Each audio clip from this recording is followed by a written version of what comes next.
Okay, welcome. Let's just practice a few stoichiometry problems and just get a little bit more confidence. All right, so let's. Why don't you take a second? Why don't you pause the video and read the problem? See if you can set up the equation that describes the reaction and then balance it. Okay, so go ahead and pause and then restart when you're ready. Okay, so hopefully you guys you see that we're reacting ethylene, this molecule, C2H4. It's reacting with oxygen in a combustion reaction. So let's just go ahead and write down, see if we can write the reaction down. CH4, that's ethylene, and it's reacting with oxygen, right? Molecular oxygen. And since this is since we know it's a combustion reaction, this thing is going to produce carbon dioxide and water.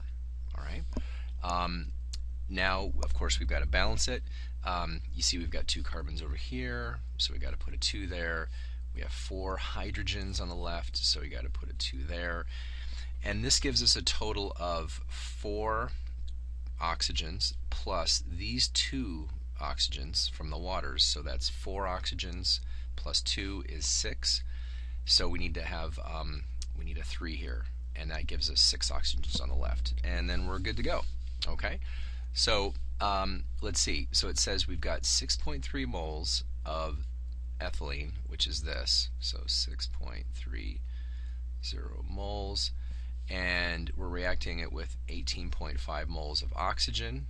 Okay, so the oxygen's right here, 18.50 moles.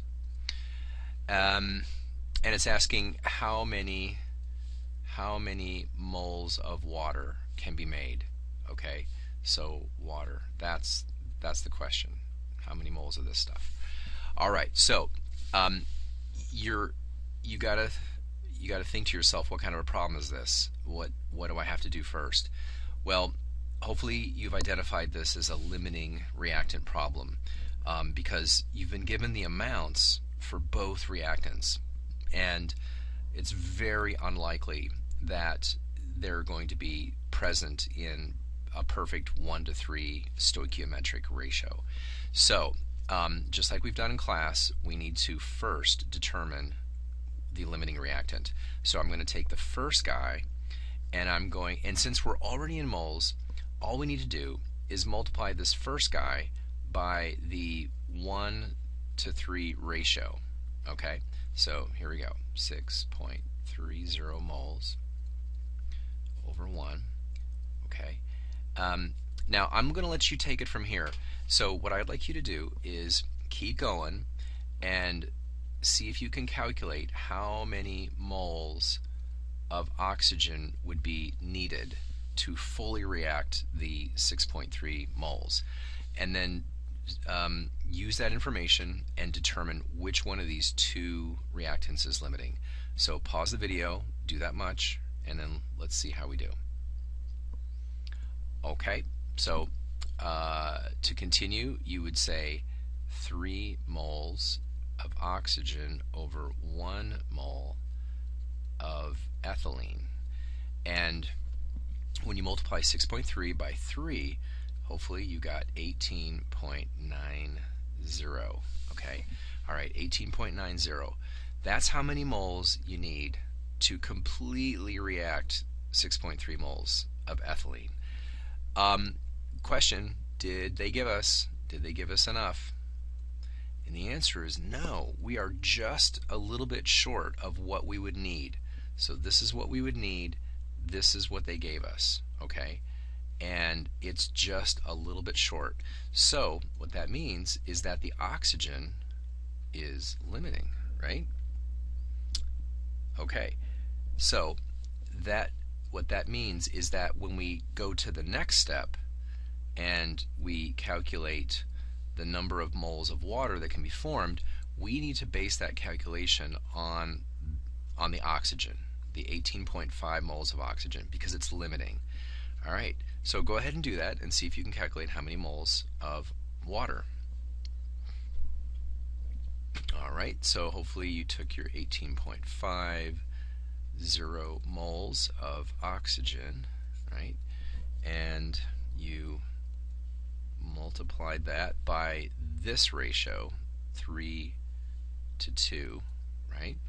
And because we're going this way, we're trying to calculate water, we want to have the 2 moles on top. So that's 2 moles of water on top, 3 moles of oxygen on the bottom. And when you do the math, you should get 12.3 moles of water. And that is your final answer. Okay? All right, so hopefully you did okay on that. All right, let's go to the next. Let's see what the next problem looks like. All right, so again, please, now that you can see the next problem, pause the video, think about it, and start, at least start the first step. Okay, so let's do a little annotation here.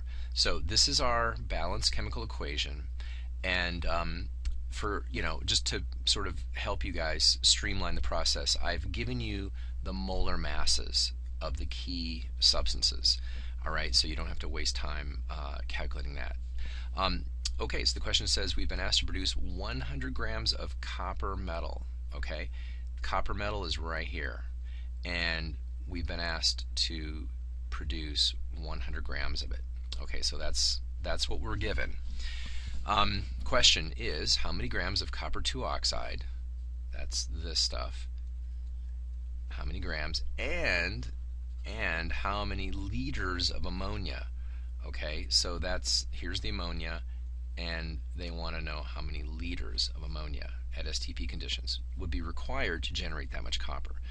Okay, so it's not a limiting reactant problem, and all we need to do is I'm saying all we need to do. This is a two-step problem, I'm afraid. So we're going to have to do this calculation, right? We need to figure out how many liters of ammonia based on this amount, and we also need to do this calculation. Okay, so I'll call those calculations 1 and 2. All right. So first calculation, this is our given. This is the given in both cases. So see if you can set up the calculation for the ammonia. All right. So pause the video, give it a shot. Okay. So hopefully you started out with 100 grams of copper, right, over 1. And then we got to get that into moles. So the molar mass of copper I gave you is 63.5 grams. And then once we get it into moles, we have to use this 3 to 2 mole ratio. All right, so let me make some space for that. Now we're going toward the ammonia. Ammonia is our target. That's what we're trying to calculate. So that goes on top. And the 3 moles of copper goes below. And then finally we need to use the molar mass. Beg your pardon, we're not going to use the molar mass. We're trying to calculate liters, right? So it wants to know what volume. So since we're at STP conditions, we're going to use the equivalence, 22.4 liters over 1 mole. Okay, and when you run the calculation, okay, you first, what'd you get? Okay, so I got 23.5 liters of ammonia. Okay, so that's what I got. Hopefully we're in agreement. And if you have 23.6 or 23.4, that's fine. It's okay. Now, second calculation. Now we need to figure out how many grams of copper 2 oxide. So again, 100 grams of copper. That's where we start. Got to get it into moles again. 1 mole over 63.5 grams. This time it is a 3 to 3 ratio. Okay, so it's 3 moles of copper 2 oxide on top over 3 moles of just copper on the bottom. And yes, for some of you viewers at home, if you're thinking this is just a big fat 1, it's not going to change anything, you're absolutely right. But the final step here, let's see, we want to know how many grams, so we need the molar mass of copper 2 oxide, which is 79.5 grams over 1 mole. And when all the dust settles, you should get 125 grams of copper 2 oxide.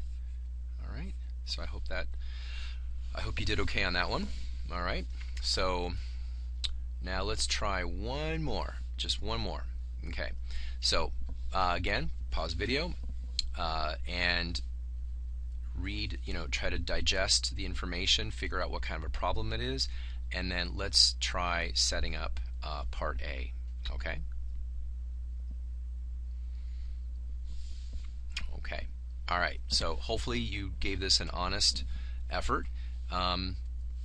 Let's see here. It says we have 2 grams of ammonia, right? So we got 2 grams of ammonia, and it's telling us we have 2.50 grams of oxygen, okay?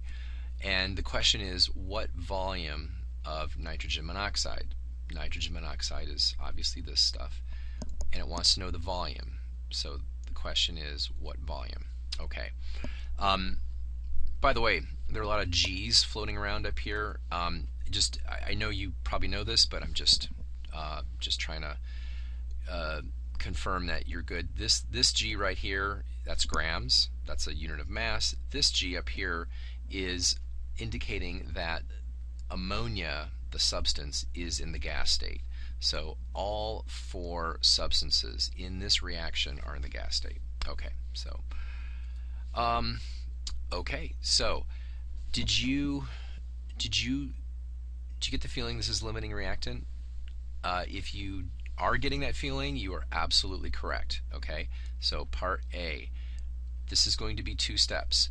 Part 1 is figure out which one's limiting. Okay, so if you haven't done it already, I want you to pause the video and use the procedure we've practiced in class to determine which one's limiting.